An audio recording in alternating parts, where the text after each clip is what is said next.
Hi, this is Sarah from Tutoring Chicago. I will be going over how to complete the reread portion of your nightly lesson. This video is intended for tutors of students in the Lit Comp or Comprehension program. If you work with younger student in the Decoding and Fluency or DNF program, please find the link to that video. Rereading a text might feel like the most pointless part of your tutoring session, but the strategy of repeated reading is one that has been proven to have a significant effect on new readers. Reading a text over and over helps students to improve their oral fluency. When revisiting a text that they have already read, a student's ability to decode and recognize the words becomes more automatic.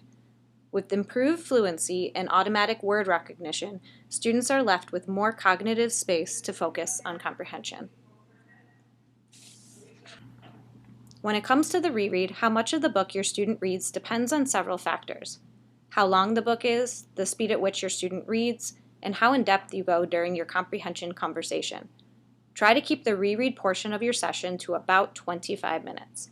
It can be helpful to begin with the comprehension and vocabulary lessons, and if you have time left over to reread, you can then decide if you will read a portion or all of the text. If you're only going to read a portion of the text, consider asking your student to choose their favorite part. This creates a little room for student choice in an otherwise structured lesson. Don't forget to use the sheet for your new lesson to find the information about your reread. In this example, the student will be reading Lesson 13 tonight, and the information for the reread of Lesson 12 is on the same sheet. In the upper left-hand corner, you will see the words, Discussion of Yesterday's New Book. Everything you need for the comprehension lesson is outlined for you on this sheet. Remember that italicized words are to be read like a script. The vocabulary lesson can also be found on this lesson page. Just like the comprehension lesson, it is scripted and the talking points are provided for you.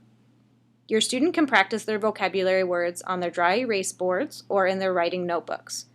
Consider creating a glossary of new vocabulary words with your student in their notebooks, and use this to revisit practice words during future tutoring sessions. Remember, students are not likely to retain vocabulary words that are learned in isolation. Thank you for taking the time out of your day to watch this video. If you have any other questions about the reread portion of your lesson, please ask your Lit manager.